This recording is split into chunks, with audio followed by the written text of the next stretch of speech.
E se eu dissesse a você que nosso governo está ocultando provas definitivas da vida alienígena? Uma pesquisa recente revela que 40 milhões de americanos viram ou conhecem alguém que avistou um OVNI. Mas políticos e líderes militares continuam a negar a existência de extraterrestres. Finalmente, pessoas de dentro do governo estão quebrando o silêncio e revelando a verdade sobre o que sabem e por que ocultaram tudo. De todos os temas que vocês me enviam, este é um dos mais requisitados. É hora de decifrar o que o governo sabe sobre a vida alienígena. Eu sou Brad Meltzer. Passei minha vida colecionando histórias, sinais, símbolos e códigos escondidos, mas à nossa vista. Alguns se tornaram base para os meus romances, mas eu só arranhei a superfície das coisas. Agora a história me deu recursos para investigar a fundo. Este é Decifrando Códigos. Decifrando Códigos.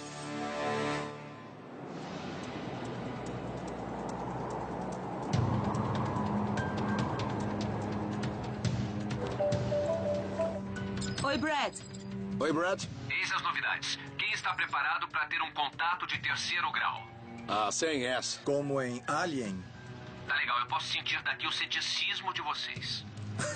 Só um pouco. Eu acho que sou eu. Bom, eu devo dizer que há várias pessoas de excelente renome e muito inteligentes que discordariam de vocês. Sério? Como quem? O ex-presidente Ronald Reagan. Fala sério? É? O ex-presidente Jimmy Carter. O quê? O ex-primeiro-ministro Mikhail Gorbachev. Eles foram chefes do Estado e podem ter evidências. É Eu tô estranho. dizendo que as pessoas realmente acreditam nessas coisas e o primeiro lugar que deveriam visitar é o local do mais famoso incidente americano com OVNI. Roswell, Novo México. Tá. Você pode pensar que já ouviu isso antes, mas tem mais. Eis o que a maioria das pessoas sabe sobre Roswell, Novo México. Em julho de 1947, um porta-voz do governo publicou uma matéria no jornal dizendo que haviam recuperado um disco voador. No dia seguinte, os militares retiraram a declaração e alegaram que o objeto era apenas um balão meteorológico, não um disco voador. Mas o que a maioria das pessoas não sabe é que em junho de 1947, um piloto chamado Kenneth Arnold, sobrevoando o estado de Washington, reportou ter visto algo estranhamente similar. Ele avistou objetos luminosos em formação de V à velocidade de 2.720 km por hora e disse que eles voavam como pires lançados sobre a água. Arnold se tornou a primeira pessoa a relatar um disco voador e fez isto apenas 2 semanas antes de Roswell.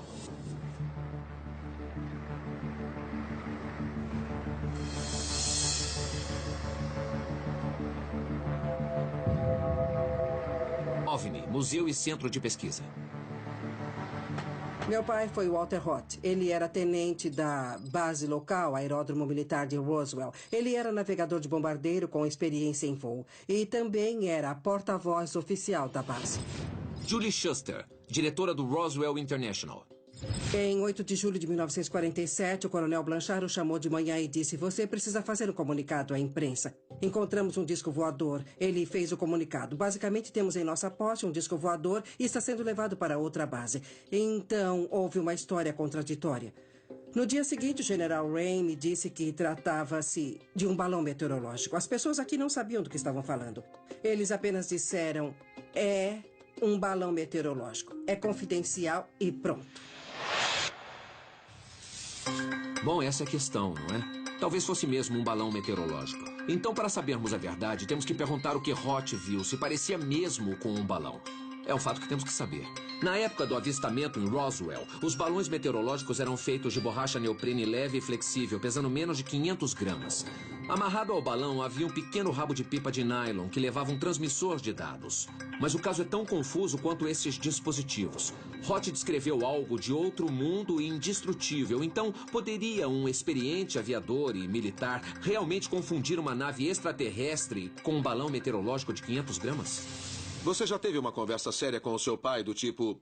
Ok, pai, o que você realmente viu ou o que você sabe? Ele manuseou os destroços.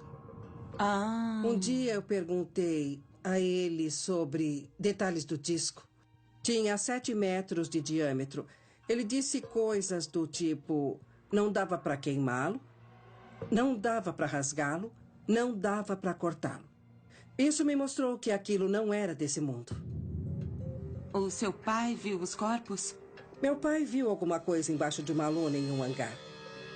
Ele disse que tinha grandes olhos negros, fendas em lugar do nariz, da boca e dos ouvidos, 4 dedos longos, braços longos, o que para mim parece bem detalhado para alguém que não viu nada. Você acha que o governo pode estar encobrindo alguma coisa? Minha opinião? A opinião geral de provavelmente 75% das pessoas que visitam o museu? Sim, o governo está escondendo alguma coisa. Sim, acredito que fomos visitados. Eu particularmente acredito que haja mais lá fora.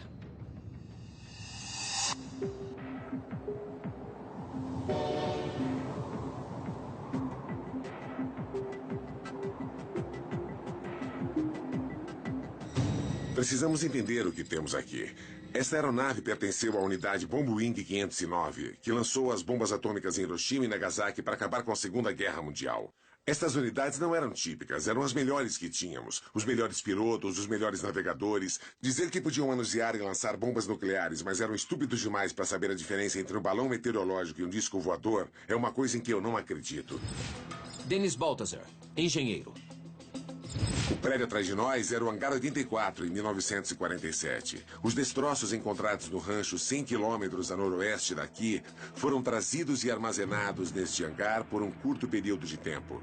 Nós também temos testemunhas que alegam ter visto corpos dentro do hangar. Um corpo do incidente? A maioria das pessoas com quem conversei disse que eles eram o que chamaríamos de humanoides. Walter Roth me contou que viu um corpo no chão parcialmente coberto por uma lona. E disse também que era do tamanho de uma criança de 12 anos. Eles tinham as características de um humano comum, exceto pelos grandes olhos e a grande cabeça. Dizem que eles têm 4 dedos em vez de 5, são bem magros... Diferente de tudo o que alguém já viu. Qual é a sua opinião sobre este humanoide? Com base nas informações que obtive nos últimos 15 anos, 15 ou 20 anos de testemunhas, eu tenho que acreditar que não era deste planeta. É fácil pensar que estes relatos foram influenciados por imagens populares e filmes da época. Porque olhos grandes, cabeça oval e pele cinza é a descrição de todo alienígena que você já viu em filmes de ficção científica, não é? Mas muitos destes relatos surgiram depois de serem vistos extraterrestres. E muitos filmes alegam ter se baseado nas descrições feitas por essas pessoas. Então quem veio primeiro? A galinha ou o ovinho verde? O que aconteceu com os destroços que foram encontrados? Os destroços, até onde sabemos, foram levados para a base da Força Aérea Wright-Patterson, em Dayton, Ohio. E hoje estão na Área 51 por motivo de segurança. Então o senhor está dizendo que provavelmente ainda há destroços na Área 51 da nave que caiu perto daqui. Com certeza há. É difícil entrar na Área 51?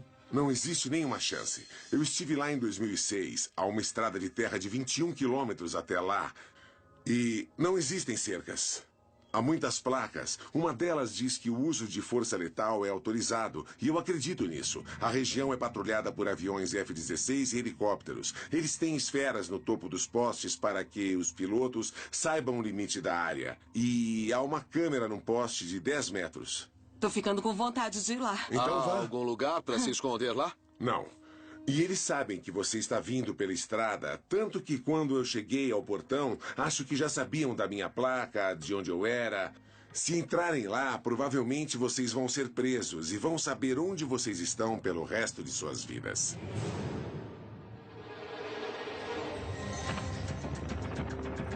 Eu acho que alguma coisa está sendo encoberta, mas o que eu não sei é em que ponto o encobrimento começa. Bom, vamos começar com o primeiro comunicado à imprensa. Soubemos através de Julie Chester que seu pai fez esse comunicado à imprensa e antes que o dia terminasse, o comunicado foi retirado e alterado. Eu tô com você. Alguma coisa aconteceu. Eu só não sei exatamente o que foi. Um objeto voador estranho. Uma informação que eles não querem divulgar vaza e eles pensam, precisamos controlar isso. É um encobrimento de pelo menos 6 décadas. E também há um mistério sobre o que está vendo na Área 51. É uma área gigantesca de terra. Acho que podemos todos concordar em um ponto. Alguma coisa caiu em Roswell em 1947, não foi um balão meteorológico. Não Com era toda um balão. certeza. E eu acho que também podemos concordar que nós precisamos ir até a Área 51.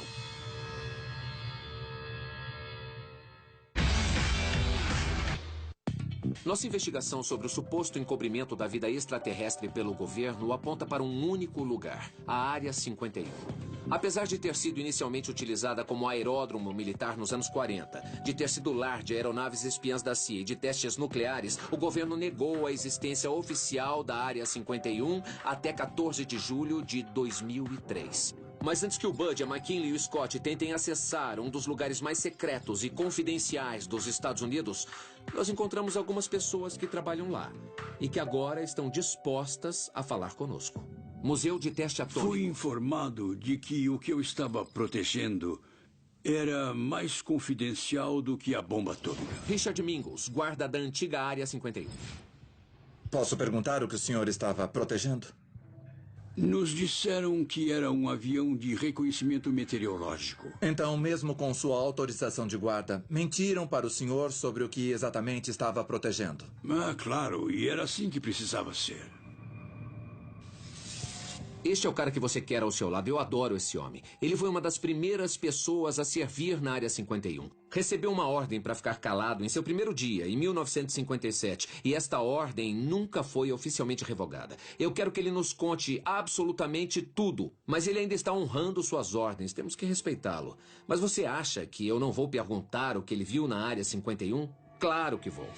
O senhor tinha acesso à área toda? Podia ir a qualquer lugar que quisesse? Não, havia um prédio, um hangar que era proibido a quase todos. Havia talvez 6 ou 12 pessoas que podiam entrar. E o senhor nunca viu o que havia lá? Vi. O senhor viu? Sim. E pode dizer o que havia lá? Não. Uau. Bem, todos cometem erros. Foi um fim de semana. Eu estava caminhando, checando todas as portas, me certificando de que estava tudo trancado e fui até esse hangar no qual não podia entrar. Eu chequei a porta e estava aberta. O senhor viu alguma coisa que não pode discutir com a gente? Após todos esses anos, ainda não pode falar sobre isso? Eu nunca contei a ninguém.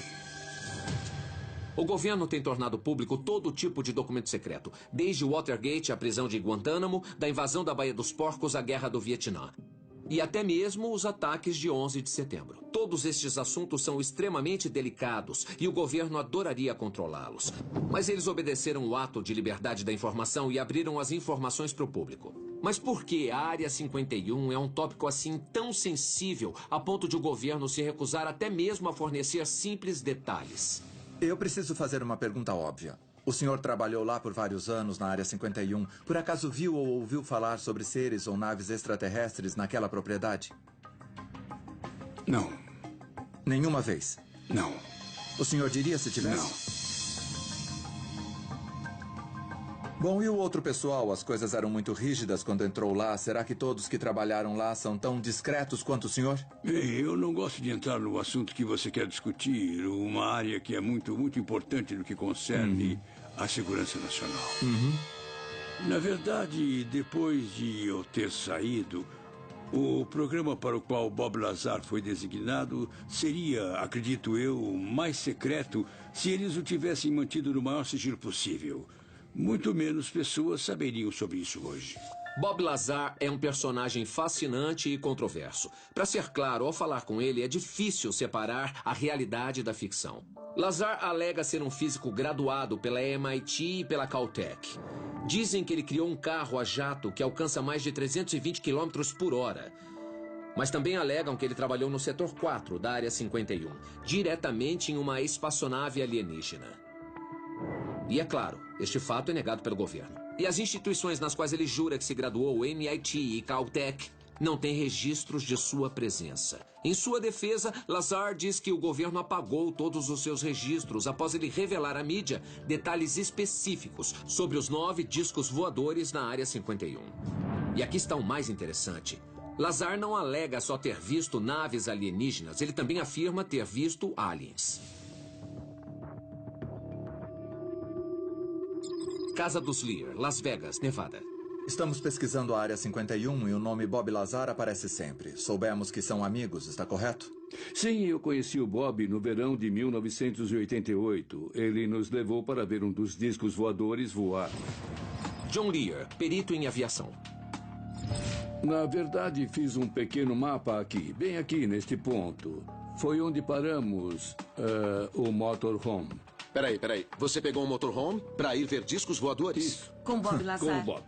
Nossa. Eu armei meu telescópio Celestron. Nós estávamos aproximadamente nesta posição. Olhamos sobre as montanhas e vimos um disco subir, ir para a esquerda, para a direita. E isso acontece? Todos os dias. John Lear é um cara bem humilde e modesto. Então me deixe exaltar suas qualidades. Ele foi simplesmente um dos pilotos mais experientes da história dos Estados Unidos. E ele pilotou 150 tipos de aeronaves. Foi o único homem a receber todos os certificados de piloto emitidos pela FAA. Possui 18 recordes mundiais de velocidade e voou em missões para a CIA.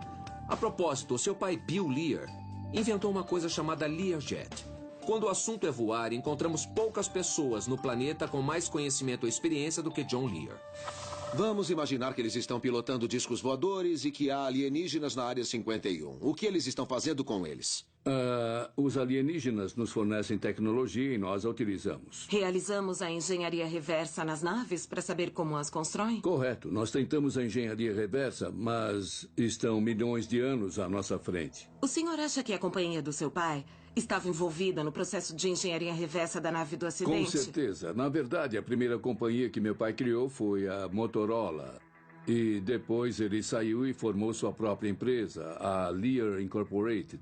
Ele se envolveu em todos esses acontecimentos e gerou novos projetos.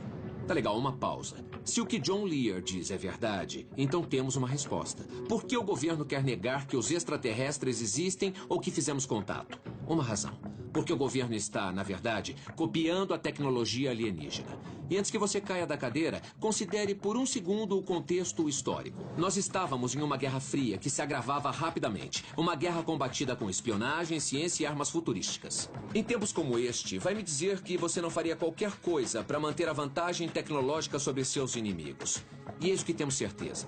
Em julho de 1947, algo caiu em Roswell, Novo México, e foi rapidamente recuperado pelo exército. Apenas 3 meses depois, Chuck Yeager realizou o que os cientistas acreditavam ser impossível. Ele quebrou a barreira do som, atingindo cerca de 1.234 km por hora. Agora, John Lear diz para nós que seu pai teve contato com aliens e criou seu primeiro telefone móvel nos anos 40. Isso foi antes da televisão em cores, das rodas nas malas, em uma era que os médicos ainda acreditavam que o cigarro fazia bem para você. Em 1969, a Motorola fez um grande avanço, como na frase, um pequeno passo para o homem, um grande salto para a humanidade. Neil Armstrong falou com a Terra usando um Motorola, que por acaso funcionava no espaço. Dá para acreditar nisso? John, muitas das pessoas com as quais falamos e que tinham acesso como guardas levam isso muito a sério e não falam sobre as coisas que viram. Por que Bob Lazar quebrou o silêncio, por assim dizer? Porque ele sentiu que o público precisava saber o que estava acontecendo. Como pode algo tão grande que afeta todos nós ser mantido em segredo? Prontos para mais um fato incrível? Vocês sabem o que houve com Bob Lazar após seu suposto encontro com aliens? Ele fundou uma companhia chamada United Nuclear. Eles são uma empresa científica que vende itens como minérios radioativos, superímãs e aerogel. O material sólido mais leve e de densidade mais baixa que o homem conhece. Esta coisa é tão leve que pesa só 3 vezes mais do que o ar, mas pode suportar 1000 vezes o seu peso. E seu ponto de fusão é de 1.200 graus Celsius. Eu sei que sou estranho, mas temos que admitir. As pessoas que alegam ter tido contato com alienígenas parecem ter subitamente criado materiais e tecnologia nunca antes vistos na Terra. Como eles conseguem manter este segredo por tanto tempo? Eles são muito bons em guardar segredos. Eles já vêm fazendo isto muito antes de Roswell. Cobrem tudo muito bem, até estarem prontos para revelar alguma coisa. Nada vaza. Vocês não fazem ideia do que não sabem. Até este exato momento, nossa investigação sobre o suposto encobrimento da vida extraterrestre pelo governo revelou incríveis histórias sobre pessoas avistando naves extraterrestres e corpos de alienígenas. Oficialmente, tudo o que o governo diz sobre a Área 51 é que se trata de uma base de operações próximo a Groom Lake, Nevada. Mas nós confirmamos que é um local de testes para aeronaves e armas experimentais utilizadas pela Força Aérea e pela CIA. Alguns dizem que é um depósito para OVNIs e alienígenas mortos depois de caírem na Terra. Outros dizem que os alienígenas não morreram. Imagens da Área 51 nunca apareceram nos mapas do governo, da aviação ou mesmo da navegação. Mas há rumores de que existe uma linha aérea secreta, exclusiva para o transporte dos funcionários da Área 51. O aeroporto supostamente fica em um aeródromo não marcado, completamente oculto, a menos que saiba para onde olhar.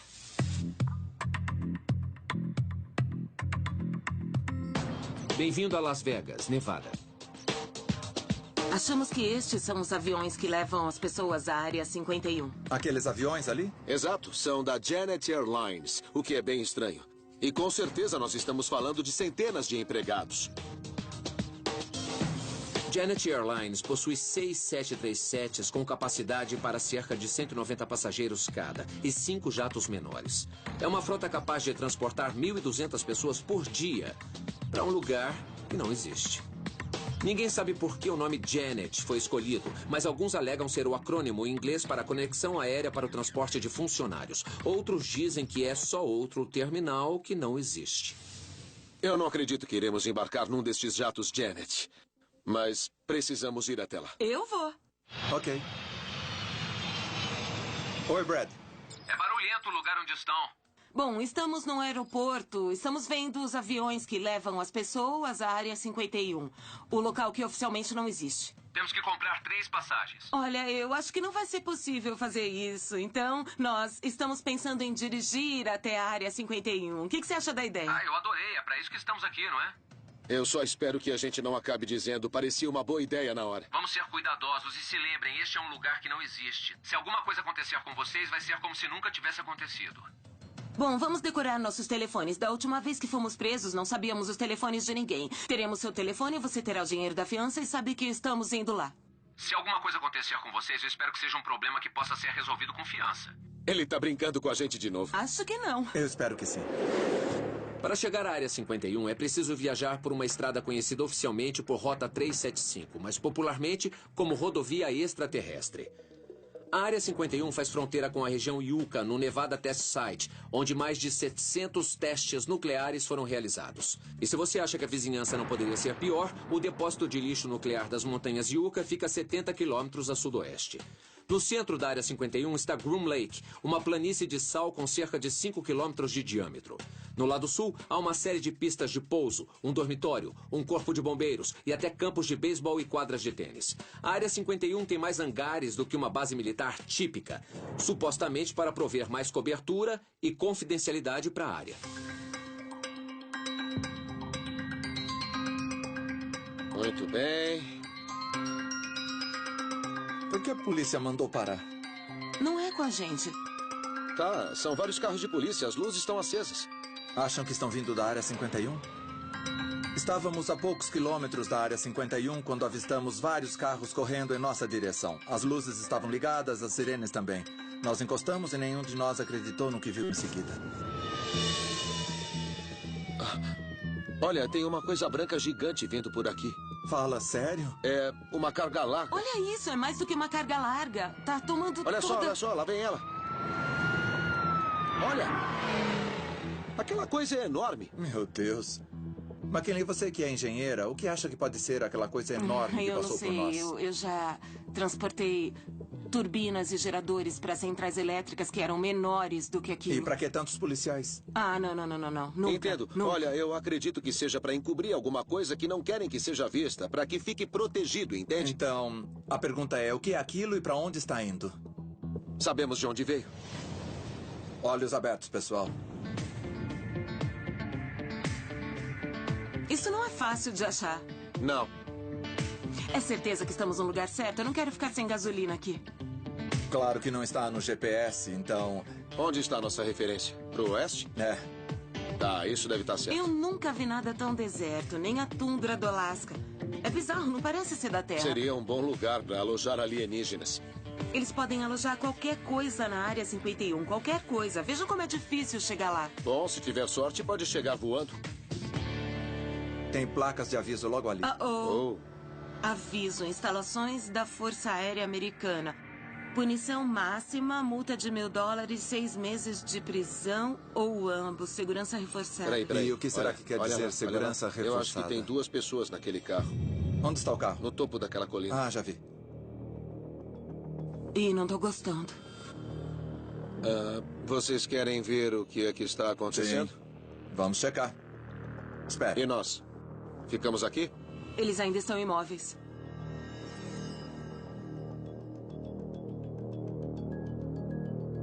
É contra a lei entrar nessa área sem o consentimento do comandante dessa instalação. Alguém tem essa permissão? Eu não tenho. Eu não. Ela tem um nome. Base da Força Aérea Nellis. É uma instalação secreta. É uma fachada.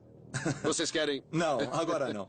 As pessoas têm opiniões diferentes sobre a Área 51, mas uma coisa sobre a qual todos concordam é que a segurança aqui é extremamente rigorosa. Sabemos que precisamos prestar muita atenção às suas regras.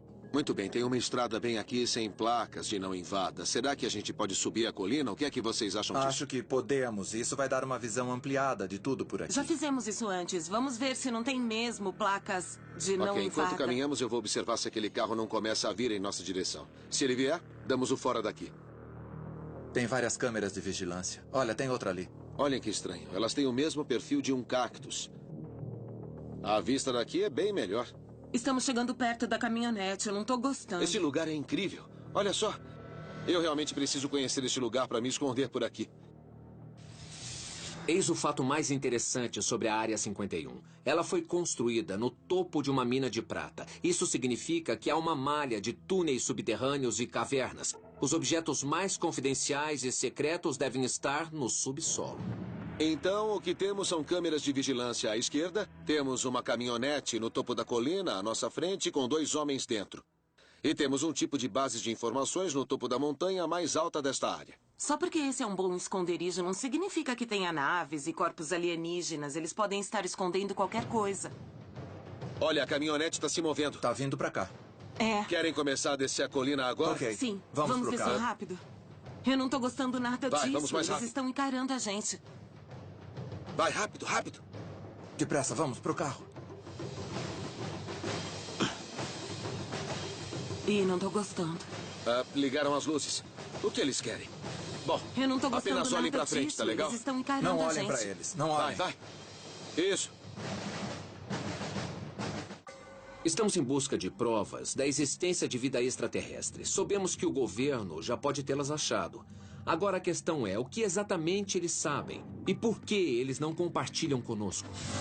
No tempo que passou lá em cima voando, o senhor já viu alguma coisa que não pôde explicar ou compreender? Um fenômeno incomum? Não, eu não. Mas tenho 2 grandes amigos, pilotos de caça de alta performance. Um deles viu um OVNI, não no ar, mas no solo. Ele jura até hoje que o objeto pousou em uma clareira próxima de onde eles acampavam. Alan Palmer, ex-piloto da Força Aérea Naval. Eu acredito no que eles dizem, mas se acredito que era um OVNI, não sei. Creio que ele não comentou isto com mais ninguém por razões óbvias. Por que eles não... O que você faria? Iria ao seu oficial, comandante ou sargento e diria: cara, fui acampar neste fim de semana e vi um OVNI. Você manuseia armas nucleares, você seria retirada da função até alguém dizer ou diagnosticar que ainda está bem. E acredite, nenhum piloto quer este destaque ou chamar atenção. Eles preferem voar e fazer seu trabalho. Alan, nós estivemos em Roswell e falamos com algumas pessoas. Nós vimos algumas fotos famosas de discos voadores e coisas que parecem OVNIs. Como o senhor explica estas imagens e estes OVNIs? Bem, na Força Aérea eles tinham uma coisa chamada Projeto Livro Azul. E todo relato de objeto voador não identificado que chegava à Força Aérea ia para esse livro. O Projeto Livro Azul foi uma ação secreta da Força Aérea iniciada em 1952 para determinar se os OVNIs representavam uma ameaça à segurança nacional. Antes de encerrarem o projeto, eles investigaram 12.618 relatos. Quando o Projeto Livro Azul foi revelado, a Força Aérea desconsiderou 97% dos avistamentos. Mais tarde foi relatado que 22% dos avistamentos não puderam ser explicados. Mas aqui está o melhor. Adivinhem quem acabou mudando de opinião? O consultor científico do projeto, o Dr. J. Allen Hynek. Ele começou o Projeto Livro Azul como cético. Mas durante a pesquisa, isso acabou mudando. Hynek acusou seus colegas militares de apatia e ignorância por rotineiramente classificarem fenômenos inexplicáveis como pássaros ou balões.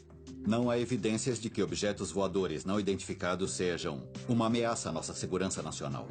Como ele falou, o projeto Livro Azul foi da investigação do inexplicável à explicação do não investigado.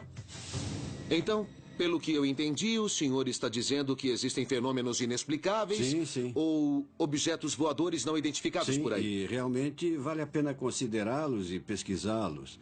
A verdade é que ainda há ocorrências e avistamentos de objetos que as pessoas não compreendem. Então o governo diz não ter provas de vida em seus registros, mas estes são só os registros que eles revelaram. O Bud, McKinley e o Scott estão conversando com um oficial do alto escalão do governo, que está decidido a se arriscar, desafiando uma ordem e contando sua história. Eu gostaria de saber qual era a sua posição e o que o senhor fazia quando conseguia essa informação. Bom, eu era gerente de sucursal no Centro de Tecnologia da FAA em Atlantic City. John Callahan, ex-investigador da FAA. Vimos um avião descer, um 747 descer. Então, quando o piloto entrou na nossa frequência, disse: algum tráfego à frente? O controlador olhou o radar e disse: não há tráfego nenhum aqui. Então ele respondeu negativo. E o piloto disse: bom, eu tenho algo aqui às 11, 12 horas. Vejo luzes brancas e amarelas. Esse tipo de coisa. Ele olhou para aquela coisa e pensou: não tem uma aeronave desse tamanho. Tem 4 vezes o tamanho de um porta-aviões. Ele pilotava um 747 que tem um elevador dentro. O avião tem andares. É como um prédio de 2 andares voando. E ele estava olhando para uma coisa que era gigante, que era enorme e... foi por isso que ele presumiu que era um avião. John, algum passageiro viu essa coisa? Toda a tripulação viu a mesma coisa. Então não foi só uma pessoa, o fato foi corroborado pelos vários membros. Sim, desenharam as mesmas figuras e tudo mais.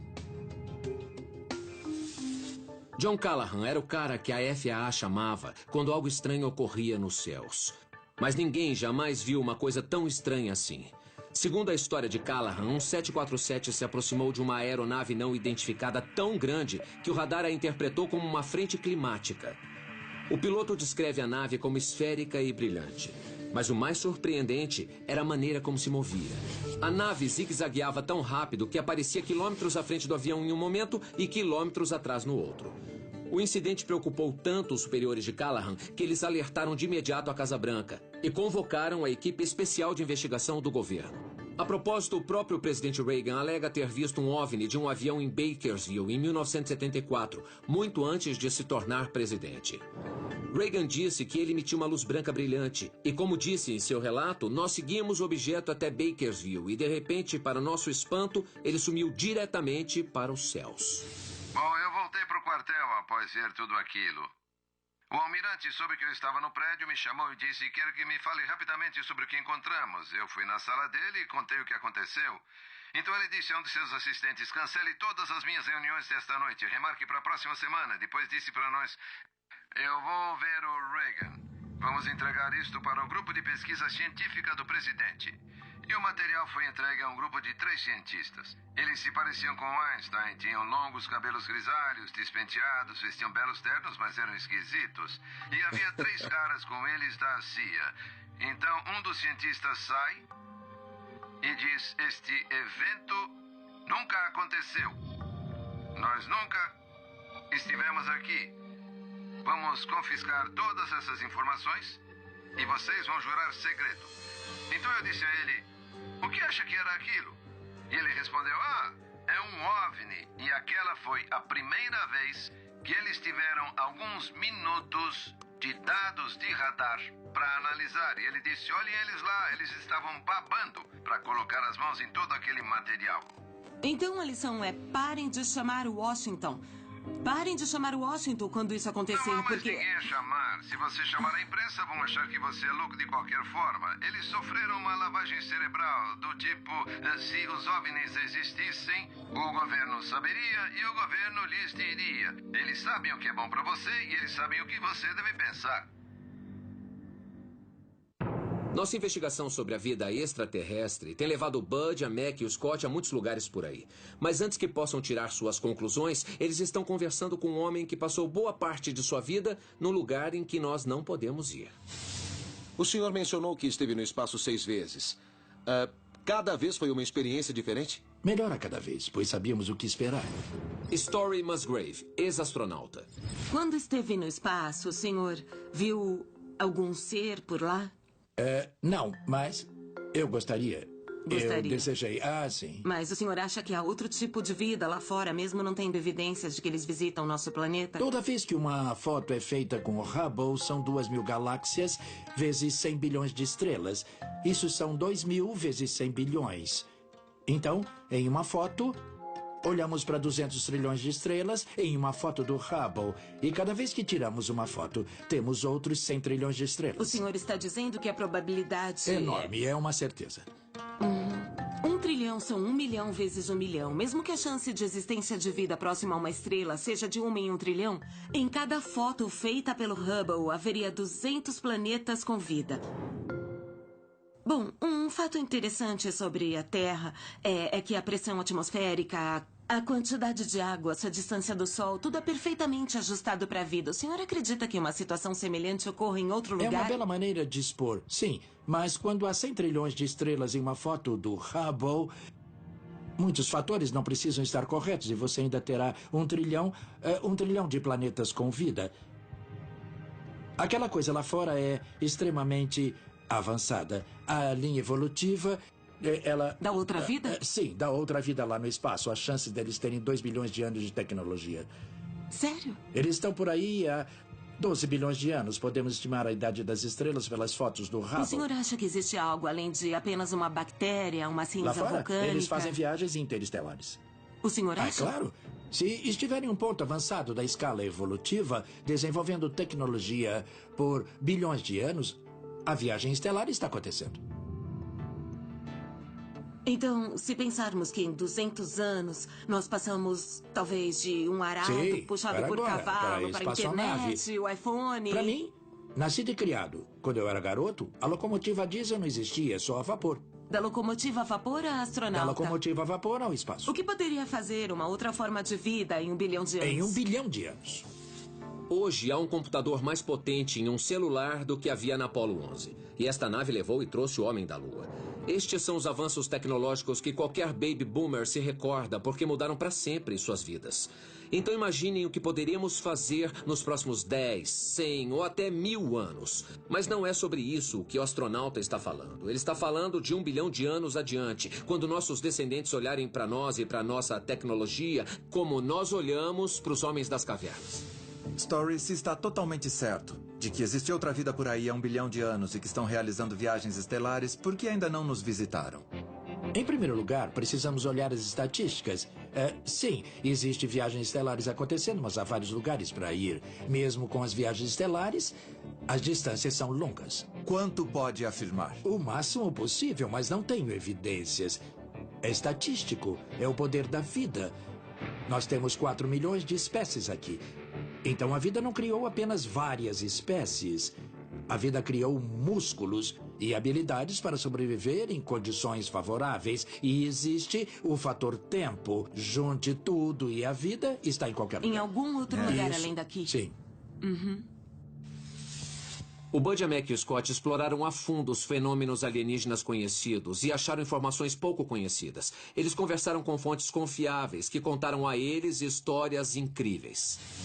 Aqui estão alguns fatos que nós descobrimos. Eu acredito que a FAA, a CIA e a Força Aérea não estão permitindo uma investigação científica aberta e transparente. Eu não tenho dúvidas de que eles estão tentando controlar informações. Mas será que estão encobrindo provas da existência de vida extraterrestre? Eu não acho que eles as tenham ainda. Acho que eles não têm conhecimento para encobrir. Acho que estão lutando para descobrir o que está acontecendo antes de todo mundo. Estão se esforçando. Eu concordo com isso até certo ponto. Eu creio que há muitas evidências da vida alienígena e que o governo está encobrindo. Sério? Bom, para começar, temos um avistamento bem verossímil de um piloto de uma companhia aérea japonesa de algo que só pode ser descrito como uma nave. Esse cara não tem nada a ganhar e tudo a perder relatando o avistamento. Temos fontes militares idôneas nos dizendo que souberam que um disco voador caiu em Roswell e que receberam ordens para mudar a história. Manter segredos militares para a nossa segurança é uma coisa boa, mas para mim parece que encontramos evidências críveis durante a nossa investigação. Se eu penso que o governo está encobrindo a existência de vida alienígena, eu acho que não. Eu acho que eles estão encobrindo a existência de OVNIs, porque OVNIs são objetos que ainda não sabemos como explicar. O incidente em Roswell, eu estou muito propenso a admitir que alguma coisa caiu em Roswell e o governo se apressou em mudar a história. Uma das coisas que realmente me levou a chegar a esta conclusão foi a conversa com Richard Mingus. Esse cara foi guarda de segurança na Área 51 e tinha acesso a todos os locais daquela base, exceto um lugar, um hangar proibido. Mas ele acabou olhando lá dentro e viu algo que até hoje não pode falar a respeito. Eu acredito sim que haja outra forma de vida além do que há no nosso planeta. Não podemos sequer imaginar o tamanho do universo. Em algum lugar há condições corretas para algum tipo de vida existir. Eu concordo com vocês sobre a existência da vida alienígena, mas quero dizer uma coisa. Acho que muito do que ouvimos são sonhos que as pessoas tiveram, imaginações que há pessoas um pouco lunáticas. Mas muitas das evidências que descobrimos ao longo da nossa investigação me fazem pensar que talvez não tenhamos sido visitados. Isso me faz lembrar da conversa que tivemos com Story Musgrave. Perguntamos a ele de repente: o senhor viu alguma coisa? Ele pensou e disse: não, mas gostaria muito. Bom, deixa eu fazer uma pergunta. Você acha que os alienígenas existem? Em qualquer lugar do universo? Eu vi um OVNI. É brincadeira, vai. Você não diz por aí que viu um OVNI por inúmeras razões. Porque parece que você é louco, né? Certo. Eu era um garoto. Eu tinha 8 anos e estava viajando com a minha família. E meu pai olhou para o céu de dentro do carro e o parou imediatamente. Tinha um objeto oval, gigante, brilhando no céu. A luz vinha de dentro. Parecia que tinha fogo ao redor da extremidade. Nós paramos. E vários outros carros também. Todos saíram de seus carros e apontaram para aquela coisa. E ninguém sabia explicar o que era. Eu vou ser honesto, Buddy. Se tivesse me contado essa história antes de iniciarmos nossa investigação, eu teria pensado que talvez você fosse um pouco louco. Mas após tudo o que descobrimos, tudo o que vimos e tudo o que nos foi contado... Isso é incrível. Esta é uma das imagens mais incríveis que eu tenho da minha infância. Bom, eu não tenho pesadelos com isso, nem nada disso, mas isso me surpreende. Se aquilo era de outro mundo, eu não sei. A maioria das estrelas no nosso universo está a mais de 1000 anos-luz de distância. Isso significa que um extraterrestre levaria 1000 anos apenas para chegar aqui. Eles não podem vir mais rápido, porque os físicos acreditam que a velocidade da luz é a velocidade limite do universo, que é impossível para qualquer coisa se mover mais rápido. Mas os físicos também acreditavam ser impossível viajar mais rápido do que o som. Até Chuck e Yeager provar que estavam errados em 1947, quando quebrou a barreira do som. As pessoas pensavam ser fisicamente impossível para um humano correr 1.600 metros em menos de 4 minutos, até Roger Bannister fazer isso em 1954. Lembre-se, só porque uma coisa ainda não aconteceu, não significa que seja impossível. Eu quero acreditar que não somos a única forma de vida no universo. Reagan disse ter visto um OVNI com os próprios olhos, e Jimmy Carter também. E Stephen Hawking, um dos maiores físicos de nossa era, acha que é matematicamente impossível não haver outra forma de vida. Mas ouçam o que Hawking disse, porque ele também nos dá um aviso. Ele disse: nós só precisamos olhar para nós mesmos para ver como a vida inteligente pode se tornar uma coisa que não gostaríamos de encontrar. E diz mais: se os alienígenas nos visitarem, creio que o resultado será o mesmo de quando Cristóvão Colombo chegou pela primeira vez na América. Isto não acabou bem para os nativos americanos. Então, por mais que queiramos acreditar, precisamos sempre ser muito cuidadosos com o que desejamos.